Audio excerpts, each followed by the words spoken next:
Hey guys, namaste. This is Yugal Atur and you are watching my new vlog. So I think आपने thumbnail देखा ही होगा और thumbnail में ये कहा था कि मैंने जो गलती की है मेरे क्लास 10th के बोर्ड्स में वो आप मत कीजिएगा। और वो गलती मतलब ऐसी गलती की थी, बहुत ही कॉमन मिस्टेक थी। और कभी कभी कहते हैं ना, कॉमन मिस्टेक कभी कभी कॉमन भी नहीं होती, वो थोड़ी सी रेयर बन जाती है। तो मतलब चलिए फिर देखते हैं क्या गलती मैंने की थी। तो एक्चुअली यूँ हुआ था कि by profession my father is English professor.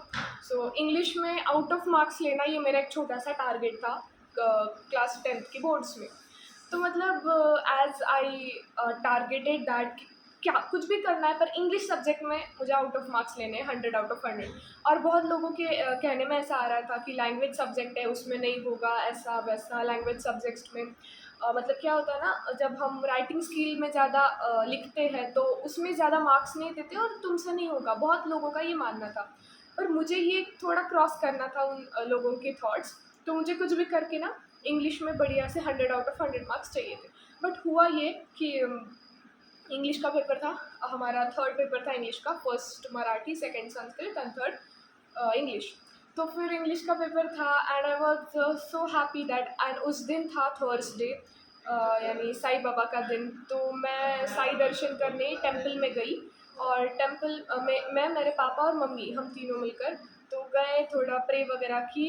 और साईं बाबा से एक बार कहा कि प्लीज़ मुझे इंग्लिश में ऐसे 100 मार्क्स दीजिएगा।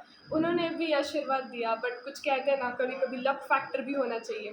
तो फिर when I came in exam centre, the थोड़ा मुझे एक 5 मिनट में रोज़, मतलब 15 मिनट में जल्द आती थी। तो उस दिन क्या हुआ, एक 5 मिनट का गैप हो गया थोड़ा, और मैं थोड़ा लेट पहुंची बोर्ड सेंटर में। तो लेट पहुंचा इधर तक तो सब कुछ ठीक चल रहा था। वो रोल नंबर्स वगैरह लिखवा रहे थे, हॉल टिकट ले रहे थे, ऐसा वैसा हो गया, हो रहा था। एंड उसी मोमेंट पर क्या हुआ, मेरा हॉल बदल गया। मतलब जो मराठी और संस्कृत के पेपर में था वो हॉल नहीं था, अभी हमारा दूसरा अलग हॉल था। तो वो हॉल ढूंढने में मेरे 5 मिनट और एक्स्ट्रा वेस्ट गए। तो फिर वो तो हुआ, मैं इतनी पैनिक हो गई कि भाई साहब क्या क्या, मतलब क्या कर रही हूँ मैं, ऐसा लगा। बट थोड़ा स्टेबल थी। तो मुझे हनुमान चालीसा भी आता है, तो मैंने हनुमान चालीसा का पाठ किया बिफोर राइटिंग माई पेपर। तो whenever paper came in my hand, I just started to read it. And then मतलब इतना इतना इतना बढ़िया पेपर था, इतना खूबसूरत, इतना आसान। मैंने इतना अच्छा लगा ना मुझे कि यार अभी तो फोड़ना है पेपर, अभी कुछ भी करना है, 100 में से 100 टक्के मुझे लेना है, टक्का नहीं, 100 मार्क्स मुझे इस पेपर में लेने हैं। इतनी खुश थी मैं, शायद वो खुशी मेरी सिर्फ 2 पल की खुशी थी। पेपर शुरू किया मैंने, और एज आई टोल्ड यू मुझे 5 मिनट लेट हुआ था। पेपर शुरू कैसे करती भैया, मेरे पास पाउच ही नहीं था मेरा कंपोज बॉक्स।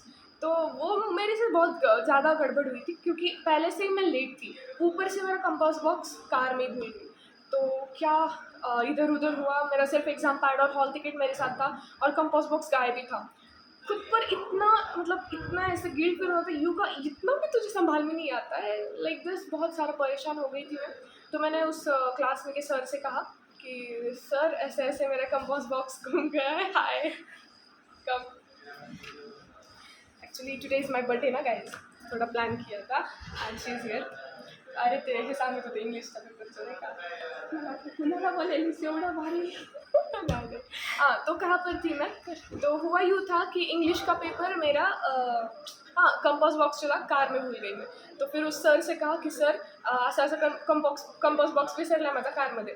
ते म्हणले इतकी पण मॅनर्सलेस पोरगी असू शकते एक्झामच्या काळात, एवढं हे अशा गोष्टी सिली मिस्टेक्स करणार. तो मैंने तो कहा सर एक तो पहले से मैं नर्वस हूँ, ऊपर से इंग्लिश का पेपर है, थोड़ा थियोरेटिकल पार्ट ज़्यादा होता है, प्लीज़ कुछ भी कीजिए, मेरे पापा को कॉल लगाइए. उन्होंने कहा नहीं, कॉल तो हमारे पास नहीं होता है. फिर मैं दौड़ते दौड़ते गई ऑफिस तक, ऑफिस में कॉल करने के लिए पहुंची. तब उधर कुछ 5-10 मिनट गए, फिर पापा को कॉल लगाया, पापा आए, कंपोस्ट दिया. और क्या था ना, पेन में इधर उधर से मैनेज करके ले ली थी, पर थियोरेटिकल पेपर था भैया, और फिर मार्जिन वगैरह भी खींचना था, तो फिर स्केल पेंसिल इरेजर सब कुछ तो चाहिए था. फिर किया, हड़बड़ी में पेपर आई. और लास्ट का जो स्टोरी राइटिंग होता है, कॉम्प्रेंशन नहीं, राइटिंग स्किल का जो पार्ट होता है स्टोरी राइटिंग, वो मेरा 3 मार्क का स्टोरी राइटिंग वहाँ पर चला गया. 5 मार्क का होता है, तो मैंने सिर्फ 1-2 पैराग्राफ्स लिखे, 3 मार्क चले गए. ऐसे जाकर मुझे इंग्लिश में 100 में से 97 मार्क्स आए, तो 3 मार्क्स वो स्टोरी राइटिंग में गए। एंड मतलब इतना अच्छा पेपर मैंने सॉल्व किया था, खुद मुझे इतना अच्छा लग रहा था, बट एक छोटी सी मिस्टेक से सब कुछ बर्बाद हो गया। एंड उस दिन मैं बहुत बहुत रोई थी। यू कॅन आस्क वसुधा, मी तिला पण कम हिअर, तिला पण मी कॉल केला होता की वसुधा असं झालं, actually she is my best friend, so what ever माझ्या लाईफमध्ये होतं ते मी हिला शेअर करते। तो मी घर पे आई तो इसे का ऐसा हुआ वसुधा यार, बहुत बहुत बहुत, सांग ना मी काय काय बोलले होते। ती असं एकदम असे तिची रिॲक्शनच वेगळी होती त्या टायमिंगला, की तिचा इंग्लिशचा पेपर आणि तिला एवढंच पाहिजे होतं की तिच्या इंग्लिशच्या पेपरमध्ये तिला आउट ऑफ मार्क्स पाहिजे चाहिए थे, होते। क्योंकि पापा का सब्जेक्ट था भैया।